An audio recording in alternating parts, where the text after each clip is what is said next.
and Victor Wembanyama. So far, Wemby winning the battle, 14 points on 6 of 11 shooting. Just 5 points for Chet. He's only shot the ball one time and knocked down a couple of free throws and got 3 rebounds in that first half. All right, let's get into it. What we saw from the Spurs playing without De'Aaron Fox. There was a game of runs in that first half, but ultimately the Spurs finding a way to have the lead at half. It was a boxing match. It was, OKC came out, I think a little bit flat. San Antonio was ready for the moment. I think OKC had to settle down a little bit. Again, we went back. I'm going to go back to the beginning of the game, what we talked about in pregame. Chet, at halftime, you cannot only have one shot. You got to shoot the ball more. You got to assert yourself. You got to be a little bit more aggressive out there. You guys are losing now, and you guys haven't played that well in the first half. But here's the opportunity to come back in the third quarter, get yourself going, get some easy baskets. One thing I will say, OKC is a third quarter team. They all get going, so they'll be ready. But Chet, he can't be 1 for 1 in 15 minutes with 5 points. That's just not going to cut it. Yeah. I felt like he was going with the flow of the offense, right? And kind of being left behind a little bit. But he's got to get active on the offense in the second half. Remember, he was only averaging 10 points per game in the regular season against the Spurs. The good news for OKC is Alex Caruso comes off the bench, 16 points. Not only was he shooting the 3-ball well, but he's getting steals, doing a little bit of everything. Yeah, well, this is what we're talking about. Mel was like, he's going to come in the game and he's going to make things happen. And here, I told you, he's going to have to knock down shots because Wemby is going to guard him. And they're going to have these guys like Dort and Caruso have an impact on this game.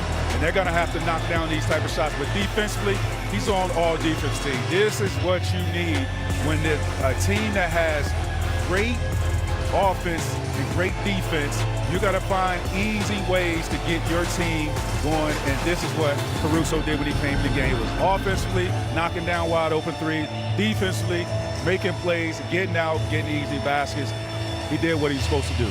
Alex Caruso, 4 for 7 from 3. The rest of OKC was 2 for 15. Something we should also mention, though, SGA, just 4 points in that first half. I mean, again, SGA, I'm gonna say that SGA just filling it out, just filling the game out. It's something that it's been a trend for him in this playoffs, the whole playoffs. He let the game come to him. You see what happens. Again, he already got the answer to the script. He just got to see it. He got to see it, right? And I think that's what he's doing in this first half. Shai will be cool. I'm not worried about Shai. Again, you as OKC, you can't be 6 for 22, shooting 27% from the 3. You can't be out rebounded 29-9 in the first half. It's just some things that they have to adjust to, and the champs will do it. For Shai, it's filling out the game. I mean, 5 shots told me he was trying to understand what type of defense they was playing on. And by watching, these guys watch film, right? They saw how the Lakers guarded him. They came out, they're going to do the same thing, right? To take his production away and kind of put that on some of the other players to make up for that. Yeah. The Lakers did say, third quarter OKC Thunder, they had a problem with it. It's a problem. So we're going to see today. Hey, they didn't get the answer. They ultimately got swept. But OKC in this first half, that's their lowest scoring first half and also lowest field goal percentage they've had so far this postseason. Obviously, they go into the locker room. We're going to see third quarter OKC. Maybe a little bit more of Alex Caruso coming off the bench and knocking down threes. He had 4 of those bad boys in the first half. But right now, OKC down. Basketball gods that brought us here to celebrate this awesome series that we're expecting to have tonight start. Maria Taylor alongside the Hall of Famers Carmelo Anthony, Tracy McGrady here with you. Vince Carter, he's sending all of his love, but he's celebrating his daughter's graduation, so we'll hold it down for you, and we look forward to welcoming him in for Game 2.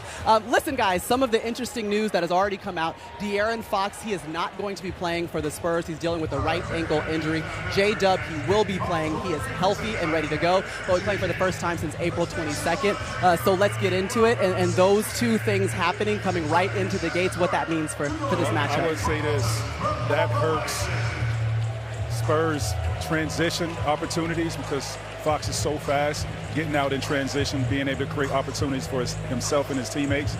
So it puts pressure on now Castle, right? And another thing that Fox does is takes care of the basketball, whereas Castle, a little bit more careless, turnover prone a little bit if the pressure's on him. So I think OKC has the advantage there, missing, Fox being able to have that transition impact. And Fox also, to add on, he's a closer too, right? So you miss a closer, you miss somebody who can change the pace of the game. You've been somebody who really knows how to play in the pick and roll with Wemby. So it's a big loss for Fox in game one. But this is chess, man. Whoever swings first, and they got to swing after. Hey, that part. De'Aaron Fox, listen, he's kind of like the unk. He's 28 years old, so he's bringing some of that veteran leadership. That's crazy. I know. Meanwhile, these are two very, very young teams. Good news, obviously, for OKC. J-Dub, Jalen Williams, will be back in the mix. Let's get into the impact that he brings, T-Mac, to OKC. Yeah, well, tonight, J-Dub, welcome back. He's going to have to utilize his skill set to be able to create opportunities for him and his teammates. Right here, he blows by the primary defender and beats the best defender in Wemby getting to the basket. Again, probing.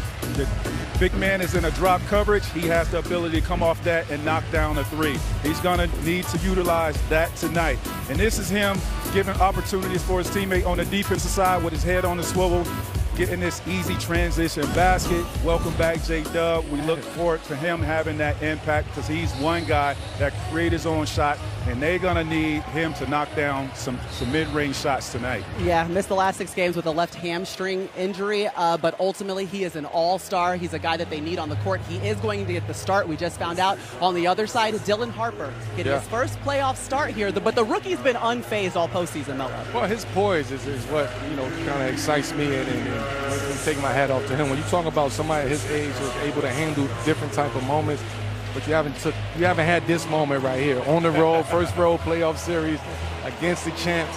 This is what you really want. I mentioned this early on in the show.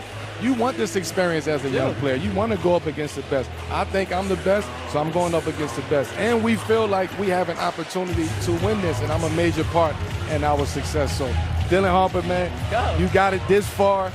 No pressure on you. Just go out there and play basketball. It's a long series, brother. No pressure. You only started 4 times in the regular season. Come and get this playoff start in Game 1 of the Western Conference Finals. Listen, a guy that has seemed most certainly like a vet throughout his entire time in the NBA, SGA. He's coming off an MVP and NBA title season last year, and Shai Gilgeous-Alexander has put together a sequel that certainly rivals the original, and we've been more than impressed because he kept the Thunder atop the league and earned a second straight MVP. And guess what? Last night, SGA sat down with Mike Tirico after becoming just the 14th player to win the award in back-to-back seasons. All right, can I read you a list? Absolutely. Bill Russell, Will Chamberlain, Kareem, Moses, Bird, Magic, Jordan, Duncan, Nash, LeBron, Steph, Giannis, Jokic, and now you. Back-to-back MVPs. What does it mean to you to be on a list of one-name guys in the NBA? It's amazing. It really is. A lot of those guys you named are like responsible for like my joy in basketball growing up as a kid. Guys that like shaped the game into how it's played today. It's ridiculous that that kid that was watching those guys play basketball has achieved some of the things that they have. But it just goes to show you can achieve anything you want to in life. You just got to go get it. I thought it was pretty neat last year when you won. You said, I want to come back next year even better. What did you go back into the lab, and what drove you back into the lab to come back even better than your MVP season the first time around? I don't feel like I was the best version of myself, honestly, last year. Like, I felt like there was still room for me to grow. I just felt like there were still so many places that I could take my skills and really affect the game at a higher level. The feeling I had was amazing after I won. But a year later, someone gets a chance to have that same feeling. And if you take it for granted, you might never get that feeling again. And I want to do everything in my power to feel it. San Antonio beat you guys 4 out of 5. Mm-hmm. What did you learn about them going up against them this year? Yeah, a really, really good team. Young, fast, athletic. They do a lot of things well, and that's why they won 62 games this year. Like, there's no coincidence. They're a really good basketball team. It's not only us; everybody in the league knows it. They're hungry, they're young, and they could beat anybody in this league. Victor Wembanyama finished 3rd in the MVP voting. You've gone against him now. He's as unique a player as there is in the league. What have you learned about going against him that you can help your team do better in this series as you face one of the best defenders we've seen in the league? Like you said, he's one of the most unique players we've ever seen in this game. Guys that big usually don't move that well. Just to keep it as simple as that. He's a really good player. Obviously, that young and 3rd in MVP rankings is very, very impressive. and it speaks to the player he is on both sides of the floor. It's going to be a tall task, but I think this team is equipped for the task, no doubt. When does it hit you? When do you get a chance to let it soak in that you've won back-to-back MVPs? I'm not too sure. Like right now, I'm so wrapped up in obviously what we got going on in the playoffs and trying to get to the ultimate goal. Like today was super cool. Tonight was amazing. Like all the love was amazing. But I would trade it all for the trophy at the end. So probably sometime in the summertime, to answer your question. I'll sit back and think about the times. Well, listen, SGA will accept that second MVP trophy here tonight, but what's crazy is he improved upon his numbers from his first MVP campaign. The efficiency went up, a career high in assists per game, despite playing a minute fewer per game than he did last season. As you can see, he's a man on a mission with 2 MVPs to tote. Meanwhile, the guys that'll be calling the game, Mike Tirico, Jamal Crawford, Reggie Miller, great work, first of all, Mike, on the interview. I'm just curious, the main takeaways you got being able to spend some time with SGA. Maria, as humble as he sounds, he is on and off camera, and you saw that with the faces of his teammates as he was surrounded at the big press conference. They were all hanging on his every word. He's the leader on the floor, off as well, very humble. And the guy's got great gifts, too, by the way, for helping him get the MVP, which is pretty nice. And he is very intentional, and the gifts were intentional as well, the golf clubs, the trench coat. But even on the court, he's playing like his future self is telling him, take full advantage of every opportunity. He's a 2-time MVP now. He still wants to get better. He's who you want leading a franchise and be one of the faces of the NBA. What's interesting with Wemby, now we have a guy that's seen exactly what Shai has gotten and says, you know what? I want some of that. And what better way, on what better stage than the conference finals to go against a team that you've beaten 4 times during the regular season and say, I want what they have. This is going to be a great and fascinating matchup of styles between 2 giants in the Western Conference. And you don't need any more motivation, but the Spurs will be sitting right over there as they watch him get the MVP, and then they get to go on the floor and try to stop him from beating them in this series. If you can't tell, we are so excited. Somebody's been around the league for a while said, maybe it's the most anticipated conference final we've had in a decade. A lot of hyperbole. Hopefully the hoops lives up to it. Maria will see y'all here in a little bit. All right, we appreciate it. Y'all have an amazing call, and I got to take that from Mike.